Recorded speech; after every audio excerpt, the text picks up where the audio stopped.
用數據說話，7日擊退油脂，14日毛囊比例顯著增加，28日頭髮濃密度竟然上升咗。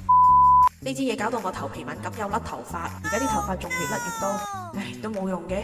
如果俾我再揀，我會揀有臨床同真人相實證。我嚟到仲的起心肝做埋頭皮測試，仲揀咗 set product 俾自己。用咗一段時間，我就再上嚟做頭皮分析。7日後油脂由4級變咗做1級，14日後3條毛囊比例增加咗16%，而頭髮濃密度喺28日後竟然足足增加咗47%。咁明顯嘅效果，我就係用咗佢30年大牌子維生烏斯納米系列，採用突破性納米技術，深入毛囊，激活生髮。分子要夠細先入得夠深。呢支納米深深洗裏面有5大黃金育髮成分，分子比毛囊細370倍，可以深層清潔頭皮，強效導入精華，做到邊洗邊生髮。持續每日用佢洗髮生髮，一支搞掂。仲有呢支納米深深噴，突破性納米技術，幫助喚醒毛囊，每日早晚噴喺重點脫髮位置，再配合指腹輕輕按摩，持續每日用，做到倍效生髮，激增髮量。而家頭皮健康咗，敏感又好返，唔再驚甩頭髮啦。生髮我轉用 Nano。